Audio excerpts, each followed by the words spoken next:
Como se tornar um analista de ações? Bora que começou mais um Papo de Especialista. Dessa vez é sobre carreira, turma.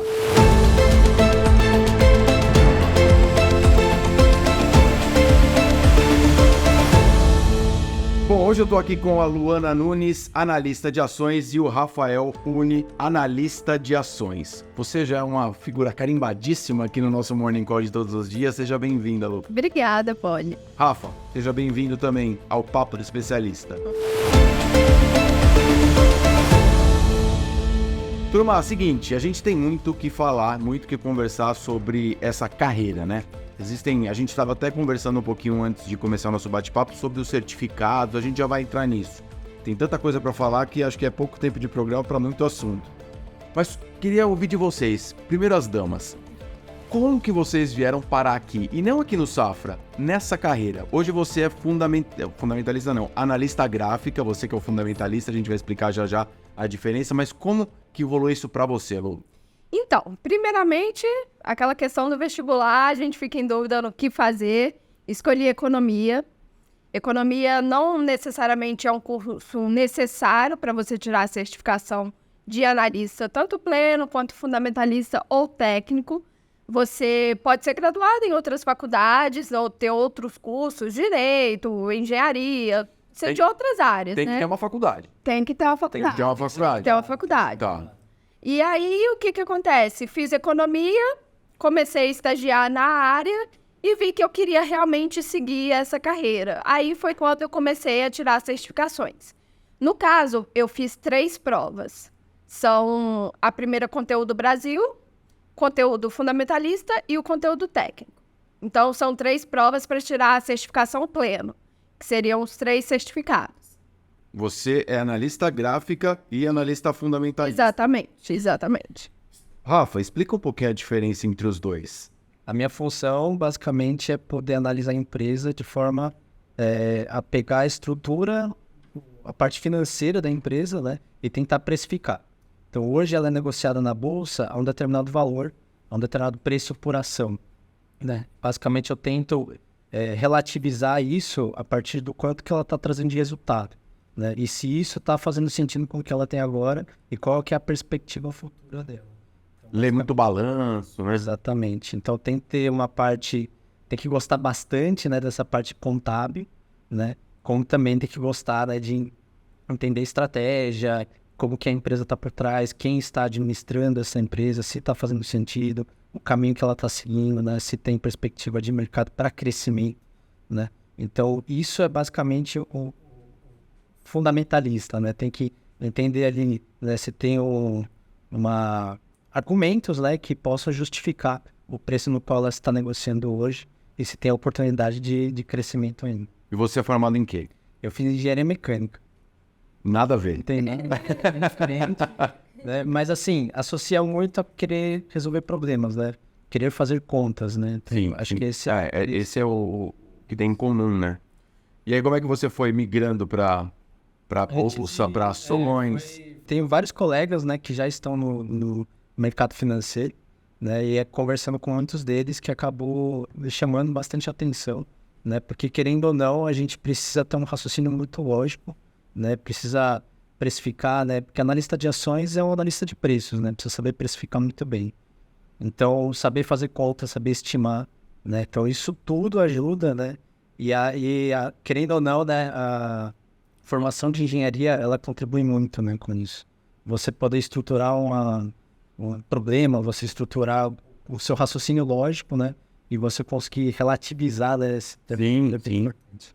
Basicamente, o Rafa olha a tendência de longo prazo da empresa, então, quanto que a empresa realmente vale, e eu já vou analisar a tendência de curto e médio prazo. O quanto que a empresa ali está com uma possibilidade de ter, no curto prazo, uma valorização ou uma queda, e aí, a partir disso, eu analiso para o investidor se é um ponto de entrada ou se é melhor ficar de fora daquele papel, se é interessante montar uma posição vendida ou uma posição comprada. Então, é basicamente isso. Já o Rafa vai falar, no longo prazo, no prazo de 1, 2, 3 anos, a empresa pode se valorizar tantos por cento, é a perspectiva do Rafa. Já eu vou falar, ó, no prazo de 1, 2 dias, quem sabe até um day trade, que seria uma operação ali que começa e encerra no mesmo dia, se tá valendo uma entrada no papel. Um dia eu estava entrevistando um analista gráfico e ele disse para mim assim, Marcelo, tem empresa que eu não sei nem o nome, eu sei o código, eu vejo o gráfico e tomo minha decisão. Eu achei isso uma loucura, porque assim, é claro que ele estava exagerando ali, ele sabe o nome da empresa, mas basicamente tem um pouco de verdade aí, né? Sim. Porque você olha ali o ticker, que é o código da ação, como você faz no Morning Call, você abre aquele gráfico e é ali que você faz sua leitura totalmente diferente do que o Rafa faz. Exatamente, o Rafa vai olhar no fundamento da empresa, desde os detalhes, quem gerencia a empresa, governança, todos os critérios que levam aquela empresa a ser uma boa empresa ou não. Já eu vou olhar o código e falar, tem volume financeiro, está testando um suporte, uma resistência, está com um padrão técnico interessante. Eu acho que ali no curto prazo, de 1 a 2 dias, a ação pode se valorizar tantos por cento, a gente determina um stop, um objetivo e entra no papel. E eu já ouvi dizer também assim, fundamentalista, o que comprar e gráfico, quando comprar. É meio verdade isso? É totalmente verdade? É por aí? É por aí, a gente geralmente usa a análise do Rafa, fala, ó, vale comprar a empresa. E olha para mim e fala, quando é o melhor momento de comprar a empresa? E, Rafa, que percepção que vocês, como profissionais de mercado, têm do próprio mercado? Para quem está assistindo a gente, está pensando em fazer um curso, tirar o certificado, daqui a pouco a gente vai falar dele. O que você observa? É um mercado muito fechado? É um mercado que está em ascensão? Que leitura que você faz? Minha leitura é... Eu acho que o mercado é muito pequeno, então ainda tem pouco número de profissionais, né? Se comparar aqui com os Estados Unidos, lá fora, tem muito mais profissionais de mercado financeiro lá fora. A certificação também é outra surpresa, eu achava que era bem mais difícil, né? Basicamente tem um conteúdo que você precisa se preparar, né? Mas não é nenhum bicho de 7 cabeças ali, a gente tudo consegue resolver. Então, é super dinâmico, né? Então tem que ter curiosidade para poder querer entender como é que tá o mercado, assim. Eu sou de Belo Horizonte, então é um mercado bem ainda menor do que São Paulo. São Paulo a gente ainda tem mais oportunidades, mas no Brasil ainda tem muito espaço para crescer esse mercado aqui. E hoje a gente vê casas menores de análise surgindo, outras perspectivas, não somente bancos, como oportunidade de emprego na área, mas cada vez mais tende a crescer, né? Porque é uma área ainda pouco valorizada, digamos assim, pouco explorada no Brasil. Vocês acham que um dia a gente vai chegar perto, não digo igual, mas próximo do que é o americano, que é o cara que pega as economias dele e muitas vezes coloca até integralmente ali 100% em ações, né? Torce para que as empresas cresçam, né? É uma cultura, né? Investir em ações lá, diferente daqui, né? Que a gente tem uma cultura de poupança. Por exemplo, o meu filho está com 2 anos e meio. Vocês acham que quando ele tiver 18, ele tiver a consciência de investidor, vai ser um mercado maior, esse de bolsa? Eu acho que, assim, quase com certeza, né, Rafa? Porque cada vez mais a gente está vendo educação financeira como algo principal, assim, importante na educação das crianças, principalmente a formação. É um mercado que tem evoluído. A gente vê até as propagandas na internet e tudo mais, tem crescido muito. Então, eu acredito que para os próximos anos vai crescer. Chegar no nível Estados Unidos eu acho difícil para o Brasil. Mas um crescimento exponencial, digamos assim, eu acredito que é possível, sim. Acho que se você pegar o número de investidores, né, que está na Bolsa, né, eu acho que cresceu bastante, né? E para você também entrar na Bolsa, né, você investir, tem muita gente que tem essa insegurança. Então, o profissional de investimentos, né, aquele que faz análise de ações, seja fundamentalista, seja técnico, com certeza tem que assessorar. Me expliquem, por favor, o que é o CNPI e as outras siglas, assim, de uma maneira resumida. A gente não pode entrar em todas, porque senão a gente vai ficar aqui até amanhã. Mas eu quero me tornar um analista de ações. O que eu tenho que fazer? Para qual sigla eu tenho que olhar? Legal. CNPI, né, Certificado Nacional do Profissional de Investimento, né? Existem 2 tipos, né? Então, a Luana tem a modalidade, né, de análise técnica e eu faço análise fundamentalista. Para você ser analista de ações, né, que nem eu, né, você precisa fazer 2 provas, né? A prova do conteúdo brasileiro, né, e a prova do conteúdo global.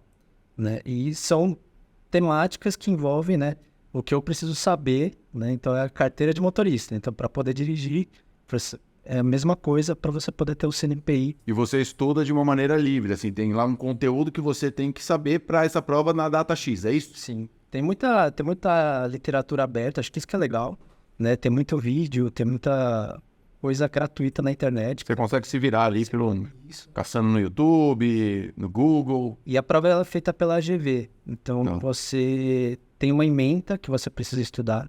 Então, você precisa saber de renda fixa, renda variável, derivativos, análise de fluxo de caixa, demonstração do resultado de exercício. Tudo aquilo que o geral, né, que contempla para você poder exercer essa profissão. Para ser analista de ações, né, é imprescindível que você tenha o CNPI. O mesmo para você. Lá no site da APMEC, que é o órgão regulador do CNPI, você encontra toda a bibliografia necessária para você tirar a certificação. É um conteúdo extenso, uma prova comum entre nós dois é o Conteúdo Brasil, que é a primeira fase do processo para tirar essa certificação. E aí diferencia o técnico, que é o meu, para o fundamentalista, que é o do Rafa. Aí o técnico eu vou precisar saber padrões gráficos, o que significa cada um dos indicadores gráficos que a gente utiliza para fazer uma análise, MACD, IFR, siglinhas que a gente comenta no Morning Call, que a gente fala, explica um pouco mais, mas que exemplifica o que a gente vai usar no dia a dia também. Então, a prova tem um conteúdo um pouco extenso, mas nada inacessível. Então, pelo contrário, a gente consegue todo esse conteúdo na internet de forma até gratuita. Então, facilita muito para quem quer tirar essa certificação. O que é mais cabeludo nesse processo todo aí? O que é mais difícil, na opinião de vocês? Até para preparar o pessoal que está assistindo a gente aqui. Fique esperto com isso. Acho que tem que tomar cuidado com as pegadinhas, porque muitas questões têm uma interpretação, né? Então, por exemplo, o papel moeda, qual destas alternativas menos representa, né, aquilo que a papel moeda deveria funcionar, né? Então, e aí tem que pensar um pouquinho ali. Tem que tomar cuidado com o tempo, são 60 questões para 1h30, né? Então, e algumas delas elas exigem contas, então tem que ter uma calculadora ali, então demora um tempinho. Se não tomar cuidado com a gestão de tempo, com a interpretação delas, você pode não ser aprovado e tem que fazer de novo. E assim, conteúdo global, se eu não me engano, acho que tá custando R$900 a prova. Essa é uma pergunta que eu ia fazer. Se não passar, tem que pagar de novo. Então, paga de novo. É custoso. Então, o investimento total é esse, então? Não, porque se você passa, tem a trimestralidade que você também tem que pagar. Essa é a renovação? Não. A renovação é outra prova que você também paga. Se eu não me engano, é R$650, que é o valor para renovar a cada 5 anos, que você tem que renovar a certificação, mas você tem a trimestralidade, que é como se você paga a OAB, assim, digamos, pro advogado teria que pagar todo o trimestre aquela mensalidade para a APMEC, que é o órgão que regula os analistas no mercado. Mas você paga essa trimestralidade por quanto tempo? Enquanto você está... Enquanto eu estou com certificado ativo. A vida inteira. Se eu tiver a vida inteira trabalhando como analista, eu preciso pagar essa trimestralidade. E é um valor fixo para todos? Varia? R$270. R$270. Independente do tipo de analista, né? Tá. Eu pago o mesmo valor que a Luana, por exemplo. E Lu, você é fundamentalista e gráfica. Isso. Mas a gente percebe que você tem um amor gigante pelos gráficos aí. Como foi isso para você? Olha, te falar que inicialmente eu já comecei com a parte gráfica, tanto que foi a primeira certificação que eu tirei, e comecei a desenvolver uma curiosidade pela parte fundamentalista, porque querendo ou não, as duas se englobam, né? A gente pode ver que eu posso hoje mandar uma recomendação técnica baseada numa empresa, igual você falou, só pelo código, mas quem é aquela empresa? Vamos lá. O que ela faz? O que faz, a cultura dela. Exatamente. Aí foi quando eu comecei a trabalhar com a parte fundamentalista. Eu trabalhei durante 3 a 4 anos, 4 anos, se eu não me engano, com a parte fundamentalista e vi que o gráfico era que... Esse negócio é curto prazo, curtíssimo prazo, é amanhã, né? É isso aí. Aí é a parte que eu mais me identifiquei, mas não deixo sempre de estar perguntando, Rafa, e aí, o que você está vendo para a BRF? O que você está vendo para a Marfrig, que é o setor que ele cobre? E aí a gente sempre fica de olho nas empresas, mas pensando, vai sair resultado? Rafa, e aí, como é que pode vir esse resultado? Será que rola uma operação aqui no técnico para curto prazo? A gente acha que a perspectiva é positiva para a empresa? Então, a gente alia as duas análises para entregar o melhor produto para o cliente. Perfeito, turma. A gente está caminhando para a reta final. Esse programa ele é voltado exclusivamente, como eu disse no começo, para quem está buscando mesmo essa profissão e saber ali por onde começar. E aí, para terminar, eu queria que vocês dessem um conselho final a quem está buscando aí o CNPI, essa carreira que é tão bacana e muitas vezes também não sabe qual caminho seguir, se é fundamentalista, nos gráficos, enfim. Lu, se você quiser começar... Eu queria indicar, assim, que não é nenhum bicho de 7 cabeças.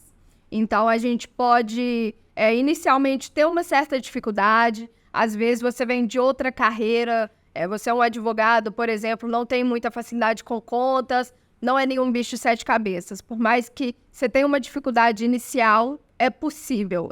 Você consegue tirar essa certificação.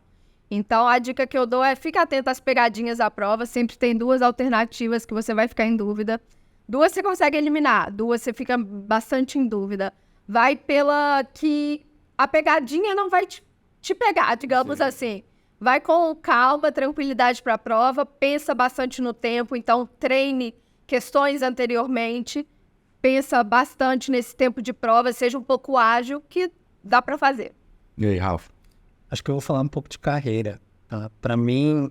É que nem o que a Lana falou, não tem idade, não tem curso, né? Não tem background, né? Basta ser graduado, né? E curioso, querer estudar, você ser uma pessoa que quer entender por que as coisas funcionam desta forma. Acho que esse tipo de coisa é o que faz um bom profissional, né? E também uma recomendação que acho que todo profissional de investimento olha o da Modaran, né? Que é realmente, ele tem vídeos gratuitos, né? Ele fala inglês, né? Então talvez essa seja uma barreira, mas ele é o pai do valuation aqui hoje, assim, né? Então acho que é uma recomendação, assim, sempre busque entender mais aquilo que você está estudando, porque é uma dinâmica que está sempre mudando. Então não pode simplesmente se acomodar, né? Sim. Então, acho que esse também é uma das principais características de ser analista de ações. Sempre está buscando novas informações. Isso aí a pessoa tem que gostar mesmo, tá sempre bem antenada com o que está acontecendo no mercado, com as empresas, isso aí, ler jornal todos os dias. Tipo, médico, jornalista, não pode parar, né? Tem que estar se atualizando diariamente, que senão... Exatamente. Uma última pergunta que me ocorreu aqui, os salários variam muito de uma casa para outra ou não? Existe um padrão aí consolidado no mercado? Posso dizer que remunera bem. Remunera bem. Remunera bem, né? Tem uma variação dependendo do tipo de casa. Tem algumas casas que são mais agressivas, né? Mas, no geral, a gente... Porque, assim, basicamente é pago para estar sempre estudando, né? Estar sempre atento e o mercado não tem horário, né? Às vezes sai uma notícia às 10 horas da noite e a gente precisa estar acompanhando. Então, e também, às vezes, sai de madrugada. Então, a gente tem que, às vezes, sai notícia na China, sai nos Estados Unidos, os horários são diferentes, então tem que estar sempre... Vocês descansam que horas? Se é que descansam. Me pergunta difícil na época de resultados pro Rafa, sabe? Eu já vi o Rafa saindo daqui 2, 3 horas da manhã. Temporada de resultados, né? Corrida. Mas vale a pena, assim, é super... Você se acostuma, assim, mas... Sim, sim. Turma, sem palavras, obrigado, viu? Acho que a gente conseguiu aí em pouco tempo esclarecer bastante dúvidas, né? E voltem sempre. Turma, até o próximo Papo de Especialista. A gente se vê. Valeu!